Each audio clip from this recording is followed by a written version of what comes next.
Good morning అండి. చూడండి, మనకి కాంపిటేటివ్ ఎగ్జామ్లో ఇలాంటి ప్రాబ్లమ్స్ ఇచ్చినప్పుడు ఎలా చేయాలి ఏంటి అంటే, ఈ ఫ్రాక్షన్ నెంబర్స్ కదా. సో ఇక్కడ ఈ ఎండింగ్ నెంబర్ ఏదైతే ఉందో ఫస్ట్ ఆ నెంబర్ని మనం ఎలా రాయాలంటే 1 5 రాసుకోవాలి. ఓకే, నెక్స్ట్ ఏంటంటే మనం ఇది ఇంటూ ఇది చేయాలి. 5 2s 10 + 1 ఎంత అవుతుంది? +1 కదా. అంటే దీన్ని +1 చేస్తున్నాం. 5 2s 10 + 1 ఎంత?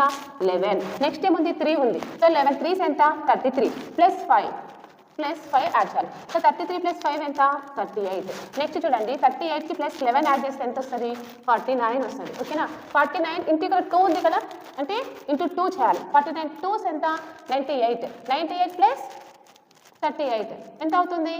8 8 16 9 + 3 సో 136. సో 136 అవుతుంది. సో ఇప్పుడు దీన్ని ఎలా రాసుకోవాలి అని అంటే, ఏదైతే ఎండింగ్ నెంబర్ ఉందో 136 న్యూమరేటర్ ప్లేస్లో, నెక్స్ట్ ఎండింగ్ నెంబర్కి బిఫోర్ నెంబర్ ఉందో దాన్ని డినామినేటర్ ప్లేస్లో రాసుకుంటారు. So the answer is 136/49.